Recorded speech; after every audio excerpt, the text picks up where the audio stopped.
Say yes to new beginnings. Yes. Say yes to new standards of excellence. Yes. Say yes to engaging reportage with a difference. Yes. Introducing Yes International Magazine. The time to say yes to your dreams and aspirations is here.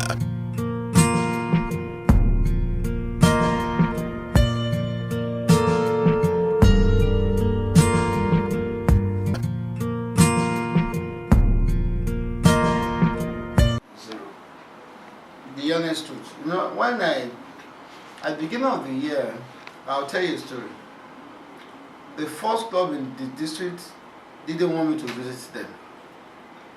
I don't want to mention names, so those are Rotarians that we know.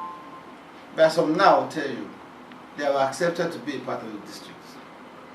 For me, the disunity, the distrust that was existing among Rotarian districts is one thing that I believe, not out of immodesty, that I've been able to bring everybody together back again. All the people that were against the district administration, I've been able to come back to say, you know, Wale will do it for you. And for me, that's the greatest evidence of support and love. And so I think I've been able to bring the district back to one. We're acting as one. You know, once we have unity, once we have peace, there will be development. Anywhere in the organization, even in the country. So I believe that for my successors, they already have a wonderful foundation to now build on. Because for some years that has been the greatest problem for the district. That we are working at cross purposes. Some are pulling this way, some are pulling this way. So we've not been able to really move. But this is the best district in the whole of Zone 20. Because we are compact, we are small. It's easier for us to communicate, it's easier for us to interact, it's easier for us to see each other. Unlike some districts that are 10 countries in one district, or like 912 that is 23 states, they really don't connect. They have to arrange things that they have to do it, but we are able to connect. So I hope with this unity that we have not been able to achieve, the future will be much greater for this district. Okay, as the DG, who would you describe as a good Rotarian? Well, according to, you know, our MOP is our guiding laws. A good Rotarian is that one. For you to be a Rotarian in the first place, you must be somebody of reputation and integrity. You must have a known source of livelihood. You must be willing to give of yourself to serve others, to serve your communities. So for me, the best Rotarian is that one who fulfills all those, and who is even ready to go beyond that to serve Rotary and serve humanity. Okay. What will you describe? How would you describe a good club? What makes a good club? Again, you know, the rules are there. The 4 elements of an effective club. You must be able to sustain and grow your membership. You must be able to do service beyond your community and for your community. You must be able to participate in the foundation and contribute to the foundation. You must be able to build leaders beyond your club. Once a club can do that, then it's a wonderful club. But when the club suffers in one of them, then you are not really completely effective. Though the DG will not come and tell you that.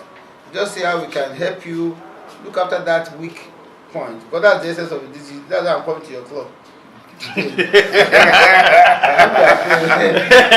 see where the weak points are and see how we can make it better. Because the essence is for all clubs to be at a level that they are truly serving the ideas of Rotary and impacting on their community. Well, as Buhari said, no matter what you and I call Rotary, what matters to the people in the community is the impact Rotary has on the communities. Okay, there's this debate going on in Nigeria now about the NGO bill that's before the National Assembly. You know, Rotary is a service organization and it falls under what the bill is trying for us to register and get some kind of regulation. What's your opinion about changing what we call the status quo at the moment? Okay. For me, I've tried to read that bill. I think it's an unnecessary bill. I think it's a bill that's going to affect what genuine NGOs can do to our people. By the time you're saying that if a fund is coming from abroad, you must come and take permission, yes. Take permission, you can spend it. Do you know what that means? Like when we had the crisis last year, when we had those 4 cases of polio in Borno, and Rotary has to quickly rush funds into Nigeria to fight that. Do you know what that means? If so that phone call, we first have to go to Abuja, get permission. Before then, everybody would have. By that time, the thing has spread to everywhere. Yeah. So the object said that genuine NGOs, okay, let me use the word, genuine NGOs can do, we become so badly affected that at the end of the day, they really won't be able to help our people.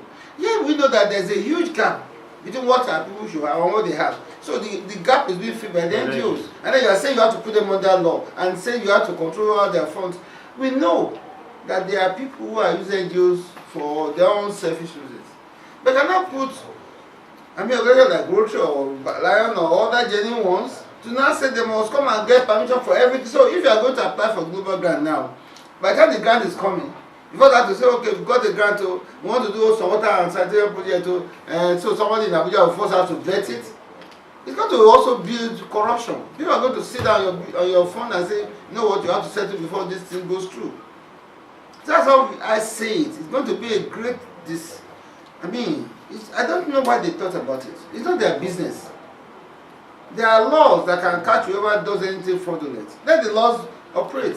You don't need to put another layer of law to prevent people from doing what they really want to help the people with. It's the people that will suffer. It's not them. They don't need it. They don't need the NGOs. They have enough funds to afford all the healthcare they want for themselves and their families. They have enough funds to buy generators. Even they even do it at our own cost. We give them a diesel free of charge. But they are talking about people who need support. And then you're saying you have to put a bill to prevent that support from getting to them. I think it's an unnecessary bill. I think it's at a people bill.